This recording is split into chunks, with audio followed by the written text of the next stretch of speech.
ಕಾಲ ಇದು. ಪುನರುತ್ಥಾನರಾದ ಯೇಸು ಪರಮತ್ರಿತ್ವ ಜೊತೆ ನಮ್ಮ ಜೊತೆ ಜೀವಿಸುತ್ತಾರೆ, ನಮ್ಮೊಡನೆ ಇದ್ದಾರೆ. ಹಾಗೂ ಈ ಮೂಲಕ ಮಹತ್ಕಾರ್ಯಗಳನ್ನು ಅವರು ಮಾಡುತ್ತಾರೆ.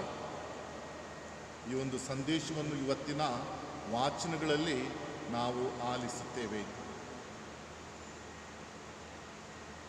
ಯೇಸುವಿನ ಶಿಷ್ಯರು ಪವಿತ್ರಾತ್ಮರನ್ನು ಸ್ವೀಕರಿಸಿಕೊಂಡು ಮಹತ್ ಕಾರ್ಯಗಳನ್ನು ಮಾಡುತ್ತಾರೆ. ಶುಭ ಸಂದೇಶವನ್ನು ಎಲ್ಲೆಡೆಯೂ ಅವರು ಸಾರುತ್ತಾರೆ. ಅದೇ ರೀತಿ ಇವತ್ತು ನಾವು ಕೂಡ ಆ ಯೇಸುವಿನ ಸಾಂಗತ್ಯವನ್ನು ಅನುಭವಿಸಿಕೊಂಡು ಅವರ ಶುಭ ಸಂದೇಶವನ್ನು ನಮ್ಮ ಜೀವನದಲ್ಲಿ ಅಳವಡಿಸಿಕೊಂಡು ಇತರರಿಗೂ ಕೂಡ ನಾವು ಸಾರಬೇಕಾಗಿದೆ. ಅದಕ್ಕೆ ಬೇಕಾದಂತಹ ಪ್ರೇರಣೆಯನ್ನು ಹಾಗೂ ಶಕ್ತಿ ಧೈರ್ಯವನ್ನು ಅದೇ ಪುನರುತ್ಥಾನರಾದ ಯೇಸು ಪವಿತ್ರಾತ್ಮರೊಡಗೂಡಿ ನಮಗೆ ನೀಡುತ್ತಾರೆ. ಇವತ್ತು ನಾವು ಸಂತ ಅಂತೋನಿಯವರ ಭಕ್ತಿಯನ್ನು ಆಚರಿಸುತ್ತೇವೆ. ಸಂತ ಅಂತೋನಿಯವರು ಪವಿತ್ರಾತ್ಮ ಭರಿತರಾಗಿ ಅನೇಕ ಪವಾಡಗಳನ್ನು ಮಾಡುತ್ತಾರೆ ಹಾಗೂ ಯೇಸುವಿನ ಶುಭ ಸಂದೇಶವನ್ನು ಎಲ್ಲೆಡೆಯೂ ಸಾರುತ್ತಾರೆ. ಅವರ ಪ್ರೇರಣೆಯನ್ನು ನಮ್ಮ ಜೀವನದಲ್ಲಿ ಪಡೆದುಕೊಂಡು ನಾವು ಕೂಡ ಯೇಸುವಿನ ಸೂಕ್ತ ಶಿಷ್ಯರಾಗಿ ಬಾಳಲು ಬೇಕಾದಂತಹ ಪ್ರೇರೇಪಣೆಯನ್ನು ನಾವು ಈ ಬಲಿಪೂಜೆಯಲ್ಲಿ ಬೇಡಿಕೊಳ್ಳೋಣ. ಈ ಬಲಿಪೂಜೆಯನ್ನು ಅರ್ಪಿಸುವಾಗ ನಮ್ಮೆಲ್ಲರ ಕೋರಿಕೆಗಳನ್ನು ಆ ದೇವರಿಗೆ ಸಲ್ಲಿಸೋಣ. ಪ್ರತ್ಯೇಕವಾಗಿ ಪ್ರಪಂಚದೆಲ್ಲೆಡೆ ಕೋವಿಡ್-19 ಕೊರೋನಾ ವೈರಸ್ನಿಂದ ನಲುಗುತ್ತಿರುವಂತಹ ಪ್ರತಿಯೊಬ್ಬರೂ ಆ ಯೇಸುವಿನ ಪ್ರೀತಿಯ ಅನುಭವವನ್ನು ಪಡೆದುಕೊಂಡು ಅವರ ಆ ಒಂದು ಪ್ರೀತಿಯ ಆರೈಕೆಯಲ್ಲಿ ಭರವಸೆಯನ್ನು ಕಳೆಯದೆ ವಿಶ್ವಾಸದಲ್ಲಿ ಜೀವಿಸುವಂತೆ ಅವರಿಗೆ ಕೃಪೆ ಲಭಿಸಲೆಂಬುದಾಗಿ ನಾವು ಪ್ರಾರ್ಥಿಸೋಣ. ಈ ಪವಿತ್ರ ರಹಸ್ಯಗಳನ್ನು ಆಚರಿಸಲು ನಾವು ಯೋಗ್ಯರಾಗುವಂತೆ ನಮ್ಮ ಪಾಪಗಳನ್ನು ಒಪ್ಪಿಕೊಳ್ಳೋಣ.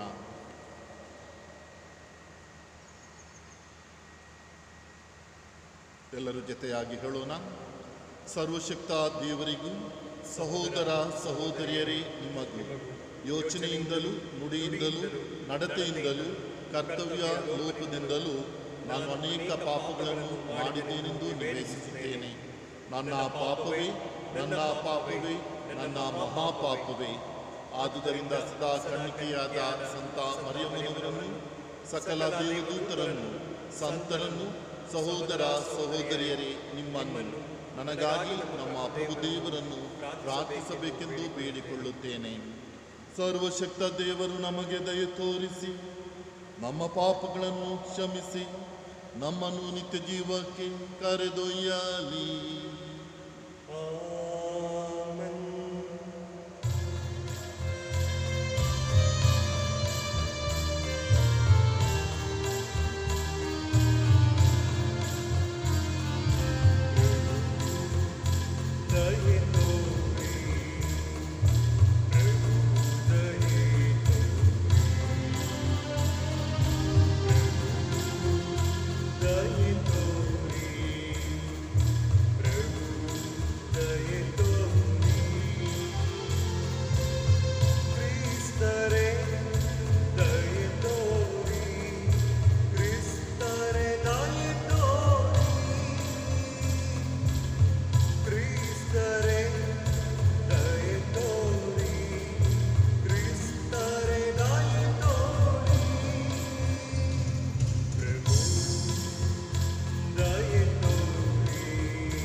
ಪ್ರಾರ್ಥಿಸೋಣ.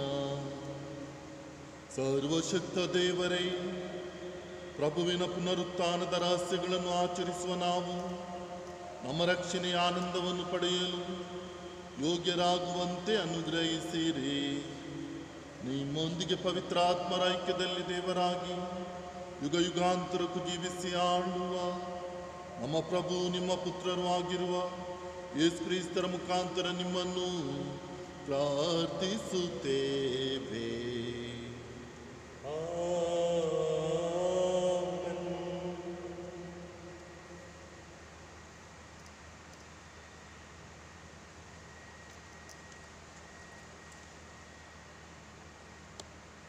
ಪ್ರೇಷಿತರ ಕಾರ್ಯಕಲಾಪಗಳಿಂದ ವಾಚನ. ಸ್ಟೇಫನನು ಕೊಲೆಯಾದ ಮೊದಲ್ಗೊಂಡು ಉಂಟಾದ ಹಿಂಸಾಚಾರದ ನಿಮಿತ್ತ ಭಕ್ತಾದಿಗಳು ಚದರಿ ಹೋದರು. ಅವರಲ್ಲಿ ಕೆಲವರು ಫೇನಿಷ್ಯ, ಸೈಪ್ರಸ್, ಅಂತಿಯೋಕ್ಯದವರೆಗೂ ಹೋಗಿ ಶುಭ ಸಂದೇಶವನ್ನು ಸಾರಿದರು. ಆದರೆ ಇದನ್ನು ಸಾರಿದ್ದು ಯಹೂದ್ಯರಿಗೆ ಮಾತ್ರ.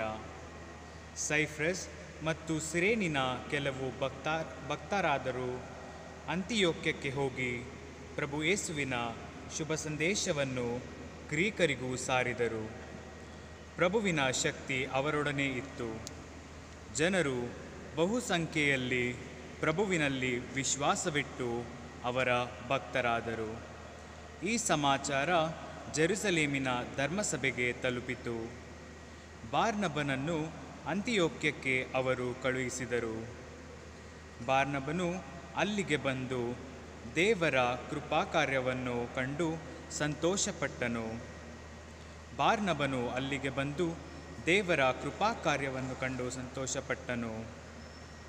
ಪ್ರಭುವಿಗೆ ದೃಢ ಮನಸ್ಸಿನಿಂದ ಪ್ರಾಮಾಣಿಕತೆಯಿಂದ ಪ್ರೋತ್ಸಾಹಿಸಿದನು. ಬಾರ್ನಬನು ಸತ್ಪುರುಷನು, ಪವಿತ್ರಾತ್ಮಭರಿತನು ಹಾಗೂ ಅಗಾಧ ವಿಶ್ವಾಸವುಳ್ಳವನು. ಅನೇಕ ಜನರು ಪ್ರಭುವಿನ ಅನುಯಾಯಿಗಳಾದರು. ಅನಂತರ ಬಾರ್ನಬನು ಸೌಲನನ್ನು ಹುಡುಕಿಕೊಂಡು ತಾರ್ಸಕ್ಕೆ ಹೋದನು. ಅವನನ್ನು ಅಲ್ಲಿ ಕಂಡು ಅಂತಿಯೋಕ್ಯಕ್ಕೆ ಕರೆದುಕೊಂಡು ಬಂದನು. ಅವರಿಬ್ಬರು 1 ವರ್ಷವಿಡೀ ಧರ್ಮಸಭೆಯೊಂದಿಗೆ ಇದ್ದು ಬಹುಜನರಿಗೆ ಉಪದೇಶ ಮಾಡಿದರು. ಭಕ್ತಾದಿಗಳನ್ನು ಮೊದಲ ಬಾರಿಗೆ ಕ್ರೈಸ್ತರು ಎಂದು ಕರೆದದ್ದು ಅಂತಿಯೋಕ್ಯದಲ್ಲೇ. ಪ್ರಭುವಿನ ವಾಕ್ಯ. ದೇವರಿಗೆ ಕೃತಜ್ಞತೆ ಸಲ್ಲಲಿ. ಸ್ತುತಿ ಮಾಡು ಪ್ರಭುವನು ಸಮಸ್ತ ರಾಷ್ಟ್ರಗಳೇ. ಸ್ತುತಿ ಮಾಡಿ ಪ್ರಭುವನು ಸಮಸ್ತ ರಾಷ್ಟ್ರಗಳೇ. ಪವಿತ್ರ ಪರ್ವತದಲ್ಲಿ ಕರ್ತನು ಸ್ಥಾಪಿಸಿಹನು ತನ್ನ ನಗರವನ್ನು. ಯೋಬನ ವಂಶದ ಸಕಲ ನಿವಾಸಿಗಳಿಗಿಂತ ಸಿಯೋನ್ ದ್ವಾರಗಳು ಆತನಿಗೆ ಸುಪ್ರೀತ. ದೈವ ಶ್ರೀನಗರವೇ ಕೇಳು, ಇವನು ನಿನ್ನ ಕುರಿತು ಅತಿಶಯೋಕ್ತಿಗಳನ್ನು. ಸ್ತುತಿ ಮಾಡು ಪ್ರಭುವನು ಸಮಸ್ತ ರಾಷ್ಟ್ರಗಳೇ. ನನಗೆ ಮಣಿಯುವ ರಾಷ್ಟ್ರಗಳಲ್ಲಿ ಈಜಿಪ್ಟ್, ಬಾಬಿಲೇನ್ ದೇಶಗಳನ್ನು ಲೆಕ್ಕಿಸುವೆ. ಜೆರುಸಲೇಮಿನ ನಿವಾಸಿಗಳಲ್ಲಿ ಫಿಲಿಸ್ಟಿಯಾ, ಟೈರ್, ಎಥಿಯೋಪಿಯ ಜನ ಸೇರಿವೆ. ಸಕಲ ಜನಾಂಗಗಳ ಜನನಿ ಸಿಯೋನ್ ನಗರವೇ, ಅದನ್ನು ಸ್ಥಾಪಿಸಿದವ ಪರಾತ್ಪರ ಪ್ರಭುವೇ. ಸ್ತುತಿ ಮಾಡಿ ಪ್ರಭುವನು ಸಮಸ್ತ ರಾಷ್ಟ್ರಗಳೇ. ಪ್ರಭು ಪಟ್ಟಿ ಮಾಡುವಾಗ ಸಕಲ ಜಾತಿ ಜನಾಂಗಗಳನ್ನು ನಿನ್ನ ಜನಾಂಗವೆಂದು ಪರಿಗಣಿಸುವನು. ಪ್ರತಿಯೊಂದನ್ನು ಗಾಯಕ ನರ್ತಕರು ಹಾಡುವರಿ ಹಾಡ. ನಮ್ಮೆಲ್ಲರ ಜೀವದೊರೆತು ನೀನೇ ನೋಡ. ಸ್ತುತಿ ಮಾಡಿ ಪ್ರಭುವನು ಸಮಸ್ತ ರಾಷ್ಟ್ರಗಳೇ.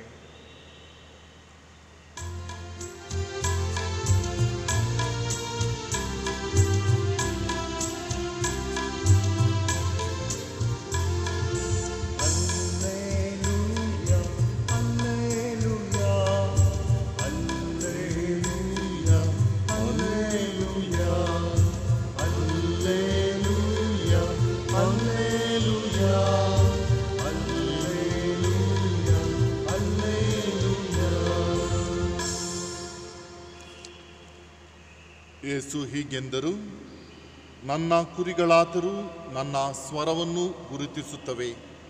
ನಾನು ಅವನ್ನು ಬಲ್ಲೆನು, ಅವು ನನ್ನನ್ನು ಹಿಂಬಾಲಿಸುತ್ತವೆ. ಹಲ್ಲೆಲೂಯಾ, ಹಲ್ಲೆಲೂಯಾ, ಹಲ್ಲೆಲೂಯಾ, ಹಲ್ಲೆಲೂಯಾ. ಪ್ರಭು ನಿಮ್ಮೊಡನೆ ಇರಲಿ. ನಿಮ್ಮಾತ್ಮದೊಡನೆಯೂ ಇರಲಿ. ಸಂತ ಯೋಹಾನನು ಬರೆದ ಶುಭ ಸಂದೇಶದಿಂದ ವಾಚನ. ಪ್ರಭು ನಿಮಗೆ ಮಹಿಮೆ ಸಲ್ಲಲಿ. ಅದು ಚಳಿಗಾಲವಾಗಿತ್ತು. ಜೆರೂಸಲೇಮಿನಲ್ಲಿ ಮಹಾದೇವಾಲಯದ ಪ್ರತಿಷ್ಠಾಪನೆಯ ಹಬ್ಬಾಚರಣೆ ನಡೆಯುತ್ತಿತ್ತು. ಯೇಸು ಸ್ವಾಮಿ ಆ ದೇವಾಲಯದ ಆವರಣದಲ್ಲಿದ್ದ ಸೊಲೊಮೋನನ ಮಂಟಪದಲ್ಲಿ ತಿರುಗಾಡುತ್ತಿದ್ದರು. ಯಹೂದ್ಯರು ಅವರನ್ನು ಸುತ್ತುವರಿದು, ಇನ್ನೆಷ್ಟು ಕಾಲ ನಮ್ಮನ್ನು ಸಂಶಯದಲ್ಲಿರಿಸುವೆ? ನೀನೇ ಅಭಿಷಿಕ್ತನಾದ ಲೋಕೋದ್ಧಾರಕ ಆಗಿದ್ದರೆ ನಮಗೆ ಸ್ಪಷ್ಟವಾಗಿ ಹೇಳು ಎಂದರು. ಯೇಸು ಸ್ವಾಮಿ ಪ್ರತ್ಯುತ್ತರವಾಗಿ, ನಾನು ನಿಮಗೆ ಹೇಳಿಯಾಯಿತು, ಆದರೂ ನೀವು ನಂಬುತ್ತಿಲ್ಲ. ನನ್ನ ಪಿತನ ಹೆಸರಿನಲ್ಲಿ ನಾನು ಮಾಡುವ ಕಾರ್ಯಗಳೇ ನನ್ನ ಪರವಾಗಿ ಸಾಕ್ಷಿ ಕೊಡುತ್ತವೆ. ಆದರೂ ನಿಮಗೆ ನಂಬಿಕೆ ಎಂಬುದಿಲ್ಲ. ಕಾರಣ ನೀವು ನನ್ನ ಕುರಿಗಳಲ್ಲ.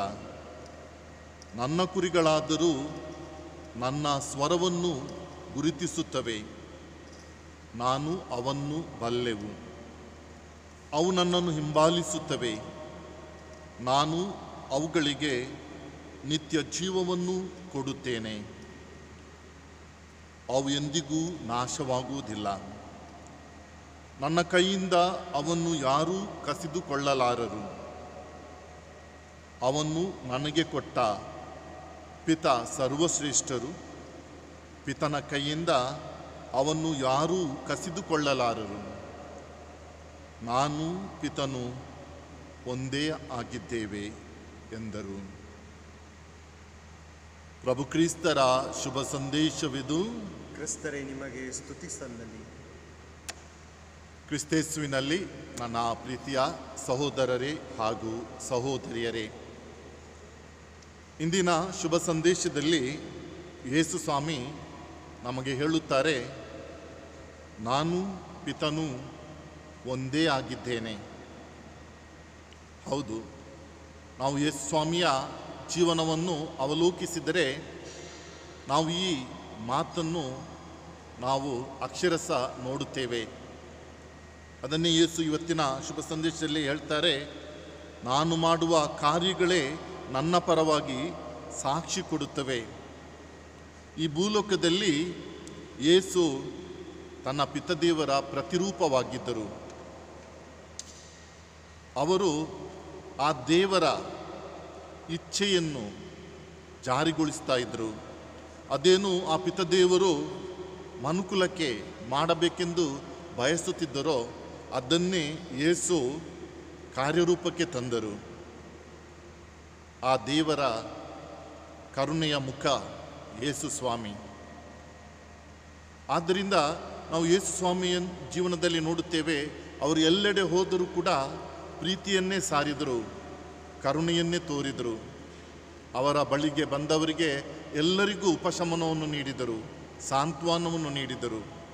ಮಾತ್ರವಲ್ಲ, ಅಗತ್ಯ ಬಿದ್ದಾಗ ಅವರು ಪವಾಡಗಳನ್ನು ಕೂಡ ಮಾಡುತ್ತಾರೆ.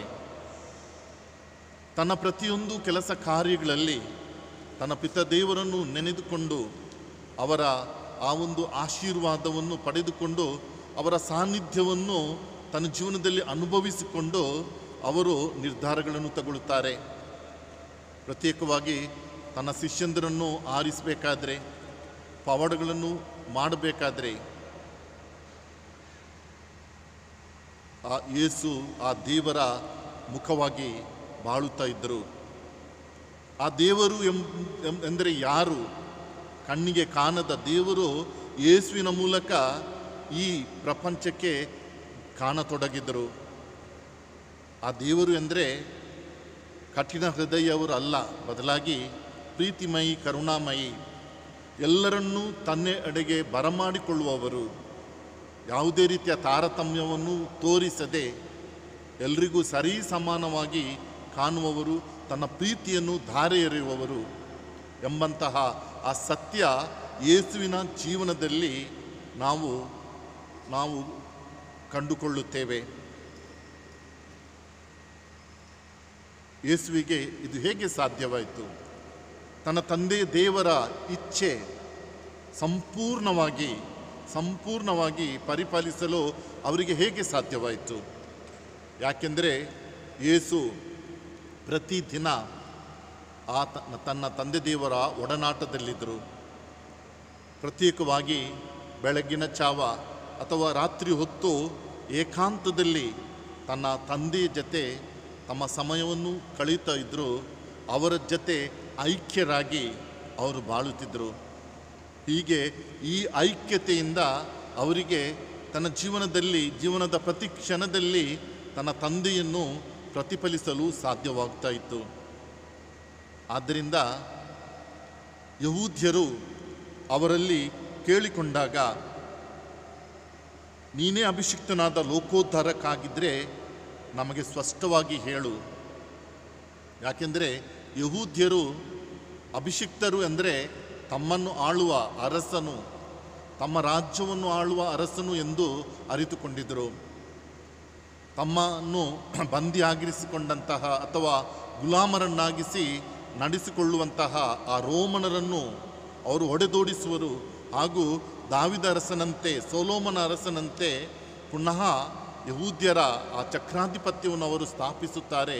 ಹಾಗೂ ಇಂತಹ ಒಂದು ಲೌಕಿಕವಾದ ಮಹಿಮೆಯನ್ನು ಪ್ರಕಟಿಸುವಂತಹ ಅಭಿಷಿಕ್ತ ಲೋಕೋದ್ಧಾರಕ ಎಂಬುದಾಗಿ ಅವರು ಅರಿತುಕೊಂಡಿದ್ದರು. ಆದರೆ ಯೇಸು ಹೇಳುತ್ತಾರೆ, ನಾನು ಅಂತಹ ಲೋಕೋದ್ಧಾರಕನಲ್ಲ, ಬದಲಾಗಿ ಪ್ರೀತಿಯನ್ನು ಸಾರುವಂತಹ, ಕರುಣೆಯನ್ನು ಸಾರುವಂತಹ, ಎಲ್ಲರಿಗೂ ಒಳ್ಳೆಯದನ್ನು ಮಾಡುವಂತಹ ಅಂತಹ ಒಂದು ಸಾಮ್ರಾಜ್ಯವನ್ನು ಸ್ಥಾಪನೆ ಮಾಡಲು ಬಂದಿದ್ದೇನೆ. ಇದನ್ನೇ ನೀವು ನೋಡುತ್ತಾ ಇದ್ದೀರಿ. ಹಾಗೂ ಇದುವೇ ಆ ಪಿತದೇವರ ಇಚ್ಛೆ ಎಂಬುದಾಗಿ ಅವರು ಸಾರುತ್ತಾರೆ, ಹೇಳುತ್ತಾರೆ. ಹಾಗೂ ಇದುವೇ ನನ್ನ ಪರವಾಗಿ ಸಾಕ್ಷಿ ಎಂಬುದಾಗಿ ಅವರು ತಿಳಿಯಪಡಿಸುತ್ತಾರೆ. ಹೌದು ಪ್ರೀತಿಯ ಸಹೋದರ ಸಹೋದರಿಯರೇ, ಅದೇನು ಯೇಸು ಸ್ವಾಮಿ ಸಾಧಿಸಿದರೋ ಅದನ್ನೇ ನಾವು ಕೂಡ ಅವರ ಶಿಷ್ಯರು ಪಾಲಿಸಬೇಕಾಗಿದೆ. ಇದು ಕ್ರೈಸ್ತರಾದ ನಮ್ಮ ಮೊದಲ ಕರ್ತವ್ಯ. ಹಾಗೂ ಇದನ್ನು ನಮಗೆ ನೀಡುವುದಕ್ಕೋಸ್ಕರನೇ ಮಹಿಮಾಭರಿತರಾದ ಯೇಸು ಇವತ್ತು ನಮ್ಮ ಒಡನೆ, ನಮ್ಮ ಜೊತೆ ಜೀವಿಸುತ್ತಾರೆ. ಆ ಪರಮ ತ್ರಿತ್ವ ನಮ್ಮ ಜೊತೆ, ನಮ್ಮ ಒಳಗಡೆ ಇದ್ದಾರೆ. ತನ್ನ ಸಾಂಗತ್ಯವನ್ನು ಅವರು ನೀಡುತ್ತಾ ಇದ್ದಾರೆ. ಪವಿತ್ರ ಸ್ನಾನದಲ್ಲಿ ನಾವು ಪವಿತ್ರಾತ್ಮರನ್ನು ಪಡೆಯುತ್ತೇವೆ. ಆ ದೇವರ ಮಕ್ಕಳಾಗುತ್ತೇವೆ. ದೇವರ ಮಕ್ಕಳು ಎಂದ ಮೇಲೆ ಹೇಗೆ ದೇವರ ಮಗ ಯೇಸು ಸ್ವಾಮಿ ಈ ಪ್ರಪಂಚದಲ್ಲಿ ಜೀವಿಸಿದ್ದರೋ ಅದೇ ರೀತಿ ನಾವು ಕೂಡ ಜೀವಿಸಬೇಕು. ಶಿಷ್ಯರಲ್ಲಿ, ಪ್ರಥಮ ಕ್ರೈಸ್ತರಲ್ಲಿ ಇವತ್ತಿನ ಮೊದಲನೇ ವಾಚನದಲ್ಲಿ ನಾವು ಆಲಿಸಿದಂತೆ ಇದನ್ನೇ ನೋಡುತ್ತೇವೆ. ಆ ಪ್ರಥಮ ಕ್ರೈಸ್ತರು, ಆದಿ ಕ್ರೈಸ್ತರು ಯೇಸುವಿನ ಮಾತಿನಂತೆ ನಡೆದರು, ಅವರನ್ನು ಹಿಂಬಾಲಿಸಿದರು. ಆದ್ದರಿಂದಲೇ ಈ ಕ್ರೈಸ್ತ ಸಭೆಯು ಪ್ರಪಂಚದೆಲ್ಲೆಡೆ ಅದು ಸಾರತೊಡಗಿತು. ಅಂತ್ಯೋಕ್ಯದಲ್ಲಿ ಭಕ್ತಾದಿಗಳನ್ನು ಮೊದಲ ಬಾರಿಗೆ ಕ್ರೈಸ್ತರು ಎಂದು ಕರೆದದ್ದು ಇವತ್ತಿನ ಮೊದಲ ವಾಚನದಲ್ಲಿ ನಾವು ಗುರುತಿಸುತ್ತೇವೆ. ಇವತ್ತು ನಾವು ಪ್ರಪಂಚದೆಲ್ಲೆಡೆ ಇದ್ದೇವೆ. ಆದರೆ ನಮ್ಮ ಬಾಳು ಯಾವ ರೀತಿ ಇದೆ? ನಾವು ನಮ್ಮ ಜೀವನದ ಮೂಲಕ ಆ ತಂದೆ ದೇವರ ಪ್ರೀತಿಯನ್ನು, ಕರುಣೆಯನ್ನು ನಾವು ಪ್ರತಿಫಲಿಸುತ್ತಿದ್ದೇವೆಯೋ? ಇವತ್ತು ಯಾರು ನಮ್ಮನ್ನು ಸಂಧಿಸಿದರೆ ಅವರಿಗೆ ಪ್ರೀತಿಯ ಅರಿವಾಗುತ್ತದೋ? ಆ ಯೇಸುವಿನ ದೇವರ ಪ್ರೀತಿ ಲಭಿಸುತ್ತದೋ? ಒಂದು ವೇಳೆ ಲಭಿಸದಿದ್ದರೆ ಕ್ರೈಸ್ತರು ಎಂಬ ಹೆಸರು ನಮಗೆ ಸೂಕ್ತವಲ್ಲ. ನಾವು ಆ ಒಂದು ಹೆಸರಿಗೆ, ಆ ನಾಮವನ್ನು ನಾವು ಪಡೆದುಕೊಂಡಿದ್ದೆ, ನಾನು ಕ್ರೈಸ್ತ, ನಾವು ಕ್ರೈಸ್ತರು. ಇದಕ್ಕೆ ಅನುಗುಣವಾಗಿ ನಾವು ನಡೆಯಬೇಕಾದರೆ ಹೇಗೆ ಯೇಸು ಸ್ವಾಮಿ ಆ ದೇವರ ಇಚ್ಛೆಯನ್ನು ಪೂರ್ಣಗೊಳಿಸುತ್ತಾ ಜೀವಿಸಿದ್ದರೋ ಅದೇ ರೀತಿ ನಾವು ಕೂಡ ಜೀವಿಸಬೇಕು.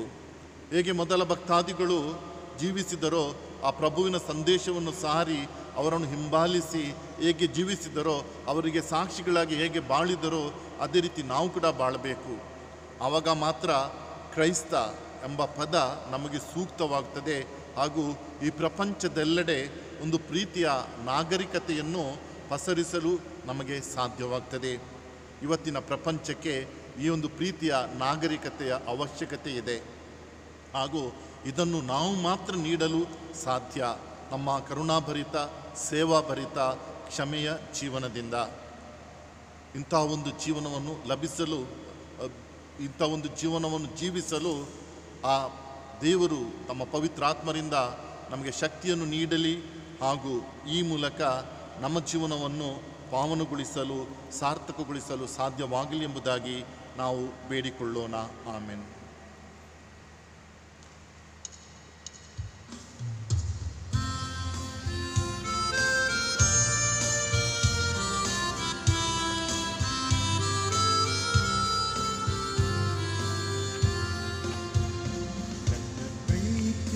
ಕಾಣಿಕೆಗಳನ್ನು ಪ್ರಭುವೇಗ ತಂದಿರೆನು, ನೀಡಿದ ಜೀವನವನ್ನು ನಿಮಗಿಂದು ಅರ್ಪಿಪೆನು. ಸ್ವೀಕರಿಸು ದೇವಾ, ಸ್ವೀಕರಿಸು ಜೀವ, ಸ್ವೀಕರಿಸು ದೇವಾ, ಸ್ವೀಕರಿಸು ಜೀವ. ನನ್ನ ತನುವ ಮನವ ನೀಡುವೆನು ನಿನಗೆ ದೇವಾ, ನನ್ನ ತನುವ ಮನವ ನೀಡುವೆನು ನಿನಗೆ ದೇವಾ. ಗೋಧಿ ಕಾಳಿನ ರೊಟ್ಟಿಯನು ನತೆ ನೀಡಿದ ರಸವನ್ನು ನಿನ್ನ ಕರಗಳಲ್ಲಿಂದ ಅರ್ಪಿಪೆನು, ಅರಸೆಂದು ಬೇಡುವೆನು. ಸ್ವೀಕರಿಸು ದೇವಾ, ಸ್ವೀಕರಿಸು ಜೀವ, ಸ್ವೀಕರಿಸು ದೇವಾ, ಸ್ವೀಕರಿಸು ಜೀವ. ನನ್ನ ತನುವ ಮನವ ನೀಡುವೆನು ನಿನಗೆ ದೇವಾ, ನನ್ನ ತನುವ ಮನವ ನೀಡುವೆನು ನಿನಗೆ ದೇವಾ. ಸಹೋದರ ಸಹೋದರಿಯರೇ, ನನ್ನ ಮತ್ತು ನಿಮ್ಮ ಬಲಿಯು ಸರ್ವಶಕ್ತಾಪಿತನಾದ ದೇವರಿಗೆ ಅಂಗೀಕೃತವಾಗುವಂತೆ ಪ್ರಾರ್ಥಿಸಿರಿ. ಪ್ರಭು ತಮ್ಮ ನಾಮದ ಸ್ತುತಿ ಹಾಗೂ ಮಹಿಮೆಗಾಗಿ ನಮ್ಮ ಮತ್ತು ತಮ್ಮ ಇಡೀ ಪವಿತ್ರ ಧರ್ಮಸಭೆಯ ಒಳಿತಿಗಾಗಿ ಈ ಬಲಿಯನ್ನು ನಿಮ್ಮ ಕರಗಳಿಂದ ಸ್ವೀಕರಿಸಿರಿ. ಪ್ರಭು, ಈ ಪಾಸ್ಕ ಸಂಸ್ಕಾರಗಳ ಆಚರಣೆಯಲ್ಲಿ ನಾವು ಸದಾ ಆನಂದಿಸುವಂತೆ ಕರುಣಿಸಿರಿ. ಹೀಗೆ ನೀವು ಎಡೆಬಿಡದೆ ನಮ್ಮಲ್ಲಿ ಸಾಧಿಸುತ್ತಿರುವ ನವೀಕರಣವು ನಮ್ಮ ನಿತ್ಯ ಆನಂದಕ್ಕೆ ಕಾರಣವಾಗಲಿ. ನಮ್ಮ ಪ್ರಭು ಕ್ರಿಸ್ತರ ಮುಖಾಂತರ ನಿಮ್ಮನ್ನು ಪ್ರಾರ್ಥಿಸುತ್ತೇವೆ.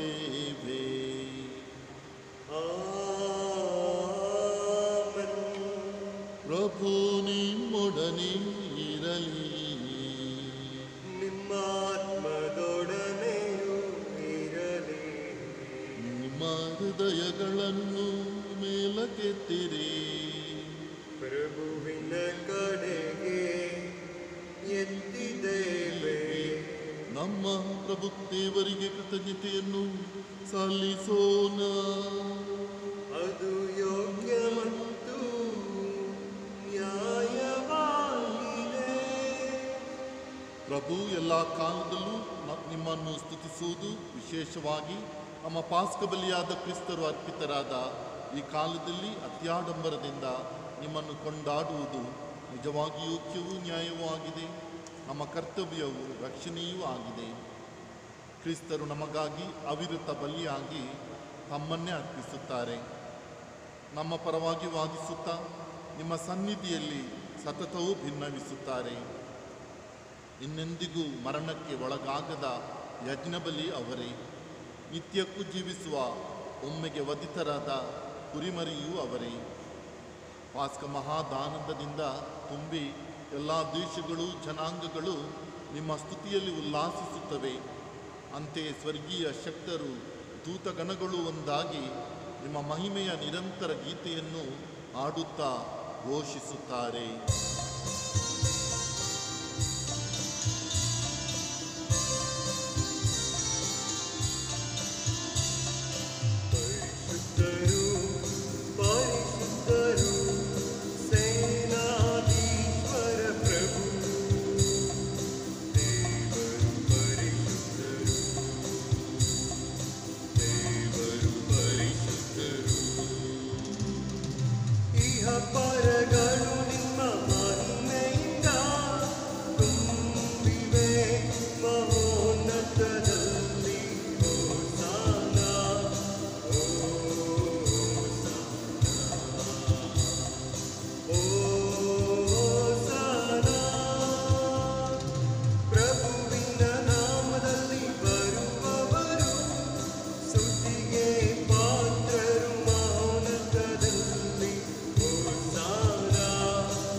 ಪ್ರಭು, ನೀವು ನಿಜವಾಗಿಯೂ ಪರಿಶುದ್ಧರು, ಸರ್ವ ಪರಿಶುದ್ಧತೆಯ ಬುಕ್ಕೆಯೂ ನೀವೇ.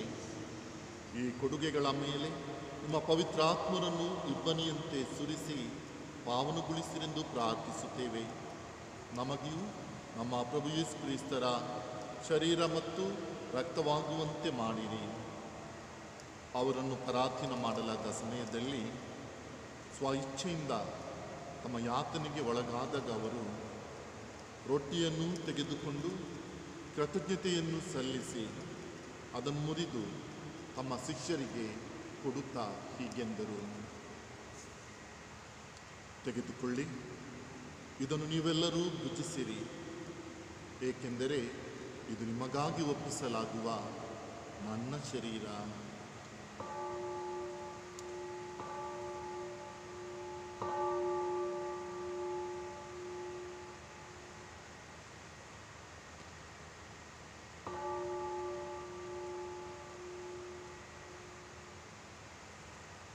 ಅಂತೆಯೇ ಭೋಜನದ ಅಂತ್ಯದಲ್ಲಿ ಅವರು ಪಾನಪಾತ್ರೆಯನ್ನು ತೆಗೆದುಕೊಂಡು ಮತ್ತೊಮ್ಮೆ ನಿಮಗೆ ಕೃತಜ್ಞತೆಯನ್ನು ಸಲ್ಲಿಸಿ ತಮ್ಮ ಶಿಷ್ಯರಿಗೆ ಕೊಡುತ್ತಾ ಹೀಗೆಂದರು, ತೆಗೆದುಕೊಳ್ಳಿ ಮತ್ತು ಇದರಿಂದ ನೀವೆಲ್ಲರೂ ಪಾನ ಮಾಡಿರಿ, ಏಕೆಂದರೆ ಇದು ಹೊಸ ಮತ್ತು ಅನಂತ ಒಡಂಬಡಿಕೆಯ ನನ್ನ ರಕ್ತದ ಪಾತ್ರೆ. ಈ ರಕ್ತವು ನಿಮ್ಮ ಮತ್ತು ಅನೇಕರ ಪಾಪಗಳ ಪರಿಹಾರಕ್ಕಾಗಿ ಸುರಿಸಲಾಗುವುದು. ಇದನ್ನು ನನ್ನ ಸ್ಮರಣೆಗಾಗಿ ಮಾಡಿರಿ.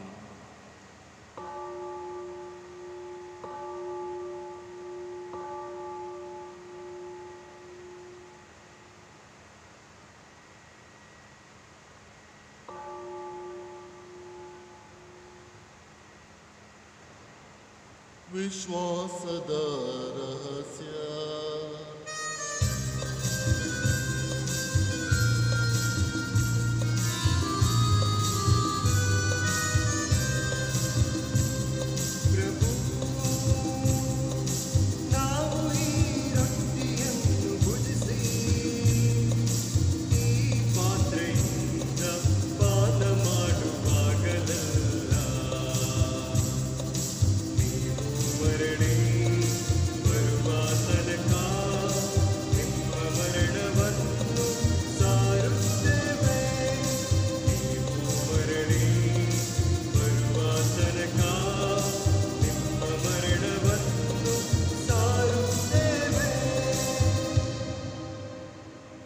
ಆದುದರಿಂದ ಪ್ರಭು, ನಿಮ್ಮ ಸಮ್ಮುಖದಲ್ಲಿ ನಿಂತು ಸೇವೆ ಸಲ್ಲಿಸಲು ನಮ್ಮನ್ನು ಯೋಗ್ಯರೆಂದು ಪರಿಗಣಿಸಿದ್ದಕ್ಕಾಗಿ ನಿಮಗೆ ಕೃತಜ್ಞತೆಯನ್ನು ಸಲ್ಲಿಸುತ್ತೇವೆ. ಕ್ರಿಸ್ತರ ಮರಣ ಮತ್ತು ಪುನರುತ್ಥಾನದ ಸ್ಮರಣೆಯನ್ನು ಆಚರಿಸುತ್ತಾ ಜೀವವೀವ ರೊಟ್ಟಿಯನ್ನು, ರಕ್ಷಣೆ ನೀಡುವ ಪಾತ್ರೆಯನ್ನು ನಿಮಗೆ ಅರ್ಪಿಸುತ್ತೇವೆ. ಕ್ರಿಸ್ತರ ಶರೀರ ಮತ್ತು ರಕ್ತದಲ್ಲಿ ಪಾಲ್ಗೊಳ್ಳುವ ನಮ್ಮನ್ನು ಪವಿತ್ರಾತ್ಮರು ಒಂದುಗೂಡಿಸಬೇಕೆಂದು ನಿಮ್ಮನ್ನು ವಿನಯದಿಂದ ವಿನಯಿಸುತ್ತೇವೆ. ಪ್ರಭು, ನಮ್ಮ ವಿಶ್ವವ್ಯಾಪಿ ಧರ್ಮಸಭೆಯನ್ನು ಸ್ಮರಿಸಿಕೊಳ್ಳಿರಿ. ನಮ್ಮ ವಿಶ್ವಗುರು ಫ್ರಾನ್ಸಿಸ್ ಅವರೊಂದಿಗೂ, ನಮ್ಮ ಧರ್ಮಾಧ್ಯಕ್ಷ ಫ್ರಾನ್ಸಿಸ್ ಅವರೊಂದಿಗೂ, ಸಕಲ ಯಾಜಕರೊಂದಿಗೂ ಅದನ್ನು ಪ್ರೀತಿಯ ಪರಿಪೂರ್ಣತೆಯೆಡೆಗೆ ಮುನ್ನಡೆಸಿರಿ. ಪ್ರಭು, ಪುನರುತ್ಥಾನದ ನಿರೀಕ್ಷೆಯಲ್ಲಿ ವಿಶ್ರಮಿಸುತ್ತಿರುವ ನಮ್ಮ ಸಹೋದರ ಸಹೋದರಿಯರನ್ನು ನಿಮ್ಮ ದಯೆಯಲ್ಲಿ ಮೃತರಾದ ಎಲ್ಲರನ್ನೂ ಸ್ಮರಿಸಿಕೊಳ್ಳಿರಿ. ಅವರನ್ನು ನಿಮ್ಮ ಸಮ್ಮುಖದ ಪ್ರಭೆಗೆ ಬರಮಾಡಿರಿ.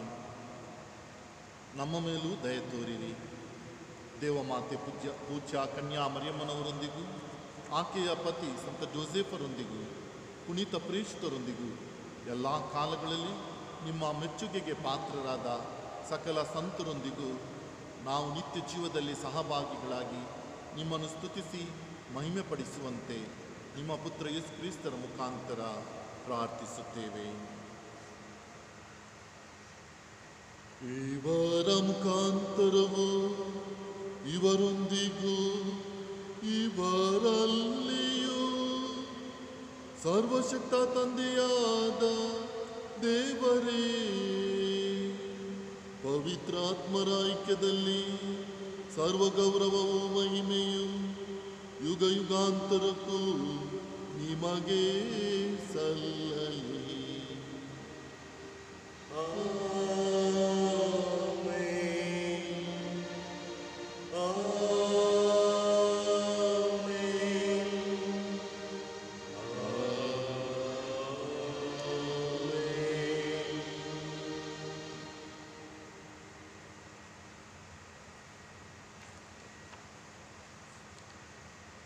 ರಕ್ಷಕರ ಆಜ್ಞೆ ಪ್ರಕಾರ ಮತ್ತು ದೇವಬೋಧನೆಯಿಂದ ಶಿಕ್ಷಿತರಾಗಿ ಧೈರ್ಯದಿಂದ ನಾವು ಹೇಳುವುದೇನೆಂದರೆ, ಸ್ವರ್ಗದಲ್ಲಿರುವ ನಮ್ಮ ತಂದೆಯೇ, ನಿಮ್ಮ ನಾಮ ಪೂಜಿತವಾಗಲಿ, ನಿಮ್ಮ ರಾಜ್ಯ ಬರಲಿ, ನಿಮ್ಮ ಚಿತ್ತ ಸ್ವರ್ಗದಲ್ಲಿ ನೆರವೇರುವ ಪ್ರಕಾರ ಭೂಮಿಯಲ್ಲಿಯೂ ನೆರವೇರಲಿ. ನಮ್ಮ ಅನುದಿನದ ಆಹಾರವನ್ನು ಇಂದು ನಮಗೆ ನೀಡಿರಿ. ನಮಗೆ ತಪ್ಪು ಮಾಡಿದವರನ್ನು ನಾವು ಕ್ಷಮಿಸುವ ಪ್ರಕಾರ ನಮ್ಮ ಪಾಪಗಳನ್ನು ಕ್ಷಮಿಸಿರಿ. ನಮ್ಮನ್ನು ಶೋಧನೆಗೆ ಒಳಪಡಿಸದೆ ಕೇಡಿನಿಂದ ನಮ್ಮನ್ನು ರಕ್ಷಿಸಿರಿ. ಪ್ರಭು, ಸಕಲ ಕೇಡುಗಳಿಂದ ನಮ್ಮನ್ನು ರಕ್ಷಿಸಿರೆಂದು ಪ್ರಾರ್ಥಿಸುತ್ತೇವೆ. ನಿಮ್ಮ ದಯೆ ನೆರವನ್ನು ಪಡೆದು ಪಾಪದಿಂದ ಸದಾ ವಿಮುಕ್ತರಾಗಿ ಎಲ್ಲ ಸಂಕಷ್ಟಗಳಿಂದ ಸುರಕ್ಷಿತರಾಗಿರುವಂತೆ ನಮ್ಮ ಜೀವಮಾನದಲ್ಲಿ ಶಾಂತಿಯನ್ನು ದಯೆಯಿಂದ ಕರುಣಿಸಿರಿ. ನಾವು ಸ್ವರ್ಗಾನಂದವನ್ನು, ನಮ್ಮ ರಕ್ಷಕ ಯೇಸು ಕ್ರಿಸ್ತರ ಆಗಮನವನ್ನು ನಿರೀಕ್ಷಿಸುತ್ತಿದ್ದೇವೆ. ಏಕೆಂದರೆ ರಾಜ್ಯಭಾರವು, ಅಧಿಕಾರವು, ಮಹಿಮೆಯು ಯುಗ ಯುಗಾಂತರಕ್ಕೂ ನಿಮ್ಮದೇ. ಪ್ರಭು ಯೇಸು ಕ್ರಿಸ್ತರೇ, ನಿಮ್ಮ ಪ್ರೇಷಿತರಿಗೆ ನಿಮಗೆ ಶಾಂತಿಯನ್ನು ಬಿಟ್ಟು ಹೋಗುತ್ತೇನೆ, ನನ್ನ ಶಾಂತಿಯನ್ನೇ ನಿಮಗೆ ಕೊಡುತ್ತೇನೆಂದು ಹೇಳಿದ್ದೀರಿ. ನಮ್ಮ ಪಾಪಗಳನ್ನು ಲಕ್ಷಿಸದೆ ನಿಮ್ಮ ಧರ್ಮಸಭೆಯ ವಿಶ್ವಾಸವನ್ನು ವೀಕ್ಷಿಸಿರಿ. ಅದಕ್ಕೆ ನಿಮ್ಮ ಚಿತ್ತದ ಪ್ರಕಾರ ಶಾಂತಿಯನ್ನು, ಐಕ್ಯತೆಯನ್ನು ಕರುಣೆಯಿಂದ ದಯಪಾಲಿಸಿರಿ. ಯುಗ ಯುಗಾಂತರಕ್ಕೂ ಜೀವಿಸಿ ಆಳುವ ನಿಮ್ಮನ್ನು ಪ್ರಾರ್ಥಿಸುತ್ತೇವೆ. ಪ್ರಭುವಿನ ಶಾಂತಿ ಸದಾ ನಿಮ್ಮಲ್ಲಿರಲಿ, ನಿಮ್ಮ ಆತ್ಮದೊಡನೆಯೂ ಇರಲಿ. ಪರಸ್ಪರ ಕ್ರಿಸ್ತರ ಶಾಂತಿಯನ್ನು ಕೋರೋಣ. ಕ್ರಿಸ್ತರ ಶಾಂತಿ.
ಇಗೋ ದೇವರ ಕುರಿಮರಿ, ಇಗೋ ಇವರೇ ಲೋಕದ ಪಾಪಗಳನ್ನು ಪರಿಹರಿಸುವವರು.